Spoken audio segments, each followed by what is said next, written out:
Haleluya, puji Tuhan, salam sejahtera Bapak Ibu, saudara-saudari keluarga besar Gapdi Elsada Magelang yang dikasihi Tuhan. Senang sekali hari ini kita dapat berjumpa kembali dalam Renungan 79. Apa kabar Bapak Ibu Saudara? Saya percaya Bapak Ibu Saudara semuanya berada dalam keadaan sukacita karena kita memiliki Allah yang selalu berbelas kasihan di dalam kehidupan kita. Oleh karena itu, mari pada hari ini kita akan belajar bersama-sama dalam Kitab Matius pasal 12. Kita akan sama-sama membaca ayat 7 sampai 13. Bapak Ibu dapat membaca keseluruhan ayat-ayat di dalam pasal 12 ini, Kitab Matius. Saya akan bacakan ayat 7 sampai ayat 13, demikian bunyi firman Tuhan. Jika memang kamu mengerti maksud firman ini, yang ku kehendaki ialah belas kasihan dan bukan persembahan, tentu kamu tidak menghukum orang yang tidak bersalah, karena Anak Manusia adalah Tuhan atas hari Sabat. Setelah pergi dari sana, Yesus masuk ke rumah ibadat mereka. Di situ ada seorang yang mati sebelah tangannya. Mereka bertanya kepadanya, bolehkah menyembuhkan orang pada hari Sabat? Maksud mereka ialah supaya dapat mempersalahkan dia.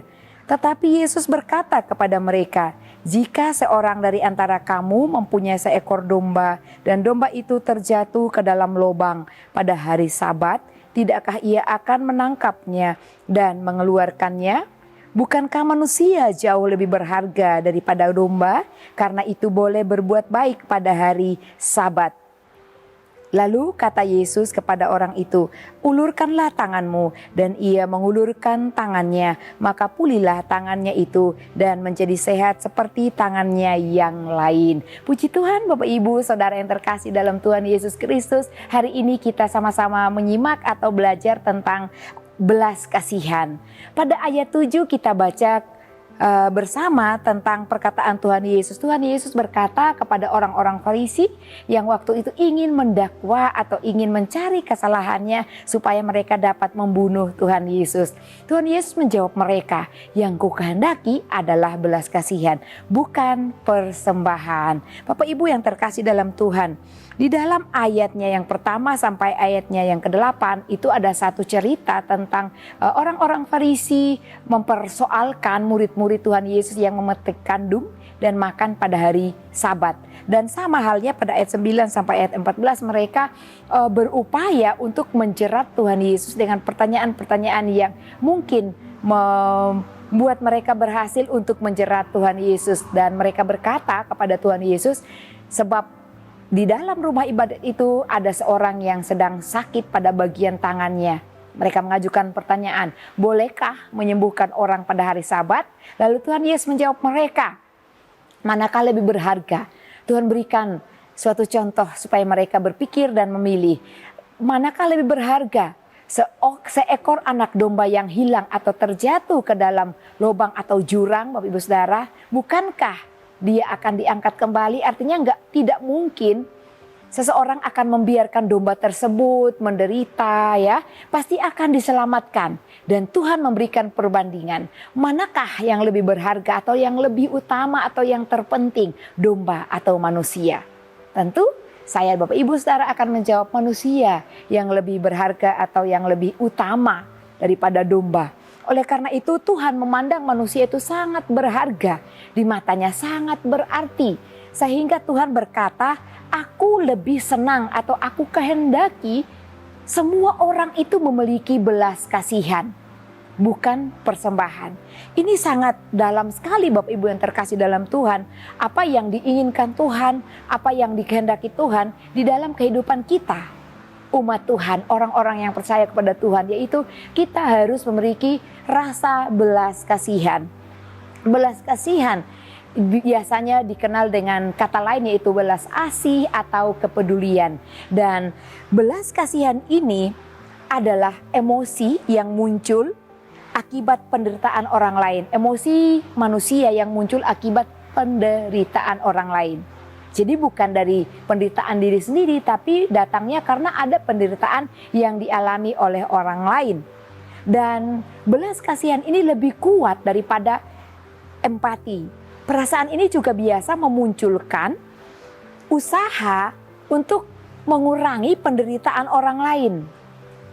Nah, Bapak Ibu yang terkasih dalam Tuhan, saya percaya Bapak Ibu memiliki perasaan belas kasihan, yaitu perasaan yang memunculkan niat dalam hati kita untuk mengurangi penderitaan orang lain. Kadang-kadang orang mengibaratkannya orang penyelamat atau penyelamat seperti itu ya. Nah, kadang-kadang anak-anak Tuhan yang mengasihi Tuhan pasti punya rasa belas kasihan dalam kehidupannya. Dan itu yang Tuhan kehendaki, itu yang Tuhan minta untuk ada di dalam kehidupan saya, Bapak Ibu Saudara sekalian, yaitu rasa belas kasihan.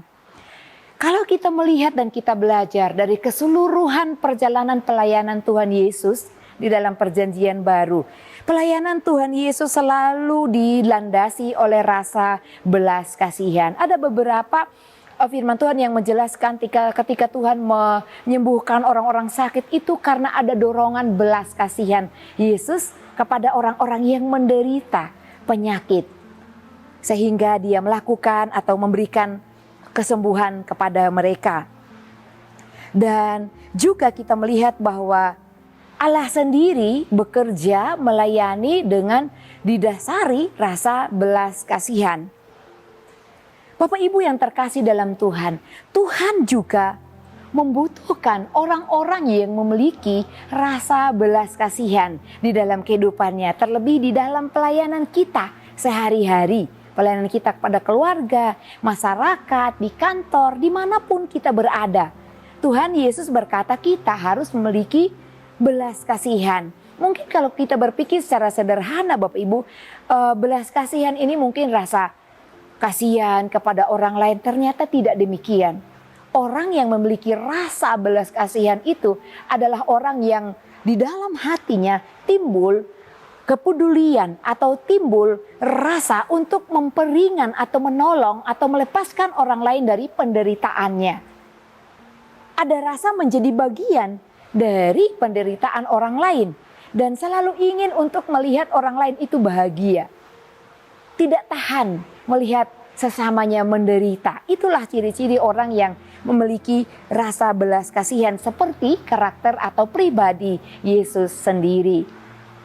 Apakah Bapak Ibu selama ini pernah atau sering kali setiap hari ada timbul rasa belas kasihan? Mungkin ketika Bapak Ibu berangkat kerja atau di dalam kantor atau ketika Bapak Ibu Saudara sedang berada di pasar atau di keramaian manapun. Kalau hati itu dan rasa itu ada, Bapak Ibu yang terkasih dalam Tuhan, mari kita pelihara supaya belas kasihan yang kita miliki itu terus tumbuh berkembang dan itu yang kita lakukan di dalam kehidupan kita untuk menjadi saksi dan terang Kristus di dalam dunia ini. Tuhan membutuhkan orang-orang yang siap melayani dengan hati yang penuh belas kasihan. Ketika melihat orang lain mengalami penderitaan. Oleh karena itu Bapak Ibu yang terkasih dalam Tuhan, mari menjadi bagian di dalam pelayanan Yesus, memiliki rasa belas kasihan kepada orang lain. Dan juga mari kita memiliki rasa belas kasihan melebihi empati yang kita sudah miliki satu kepada yang lainnya. Dan mari kita miliki rasa peduli, kepedulian atas penderitaan orang lain, mungkin keluarga kita, saudara seiman atau siapapun itu, miliki rasa peduli terhadap orang lain. Dan Bapak Ibu yang terkasih dalam Tuhan, ketika kita merasa peduli, mari tidak hanya perasaan hati kita, tapi kita pun berupaya untuk menolong. Berbelas kasihan. Ketika kita tidak mampu secara materi untuk melakukannya, kita bisa lakukan dengan hal yang lain. Ketika kita mungkin menemukan orang yang sedang terbaring dalam kelemahan tubuh, mungkin sakit, kita dapat berdoa bagi mereka. Lewat perkataan kita, ketika orang mungkin letih lesu, berbeban berat oleh karena tekanan hidup, oleh karena masalah, oleh karena hinaan, ejekan dari orang lain. Mari kita bisa memperkatakan perkataan-perkataan yang menghibur, perkataan-perkataan yang membangun, perkataan-perkataan yang membuat orang lain itu merasakan kebahagiaan Kristus yang kita miliki dan kita berikan, kita tularkan kepada orang yang membutuhkan belas kasihan dari kehidupan Bapak Ibu Saudara sekalian. Rasa belas kasihan ini adalah sikap atau kehidupan pribadi Tuhan Yesus sendiri. Oleh karena itu, mari kita menjadi bagian dalam kehidupan Tuhan Yesus, dalam kehidupan pelayanan Tuhan Yesus dengan memiliki rasa belas kasihan. Tuhan menyertai, Tuhan memimpin kita, dan Tuhan akan membuat kita menjadi orang-orang yang selalu memiliki rasa belas kasihan kepada orang lain. Saya percaya GPD LSAD Magelang akan diberkati Tuhan, gereja kita akan dipenuhi dengan jiwa-jiwa, karena Bapak Ibu berdampak luar biasa di luar gedung gereja. Senantiasa memiliki rasa belas kasihan, memberkati banyak jiwa-jiwa di luar gedung gereja. Tuhan Yesus memberkati kita semua. Bapak Ibu yang dikasihi Tuhan, kami mengucapkan terima kasih kepada Bapak Ibu Saudara yang selalu tekun untuk mengikuti Renungan 79, kiranya dapat menjadi berkat kita semua. Bapak Ibu Saudara yang ingin didoakan untuk pokok doa tertentu atau menceritakan kesaksian baik mujizat, kesembuhan, pemulihan masalah keluarga dan lain-lain, dapat disalurkan melalui chat WhatsApp di nomor 081 327 420 088. Puji Tuhan, Tuhan Yesus mengasihi dan memberkati kita semua. Mari kita sama-sama bersatu di dalam doa. Bapa, Engkau Allah kami yang luar biasa. Engkau Allah kami yang selalu memberikan kami teladan hidup, supaya kami dapat hidup serupa dengan Engkau dan seperti sifat Kristus di dalam kehidupan kami ini, memiliki belas kasihan seperti Engkau Tuhan. Ketika Engkau melayani jiwa-jiwa yang membutuhkan pertolongan-Mu, selalu didasari oleh belas kasihan. Oleh karena itu Tuhan, kami pun umat-umat-Mu ingin menjadi orang-orang yang selalu memiliki rasa belas kasihan. Mampukan kami, tuntun kami, tolong kami Tuhan, supaya kami hidup menjadi berkat dan menjadi kemuliaan bagi nama Tuhan. Kiranya keluarga GPD LSAD Magelang minum air yang Engkau berikan kepadanya, dan keluarga GPD LSAD Magelang tidak akan haus selama-lamanya. Air yang Engkau berikan akan menjadi mata air di dalam diri keluarga GPD LSAD Magelang, yang terus-menerus memancar sampai kepada hidup yang kekal. Terpujilah Engkau Tuhan kami, Allah yang kami sembah, Allah yang kami muliakan. Di dalam nama Tuhan Yesus Kristus. Haleluya. Amin.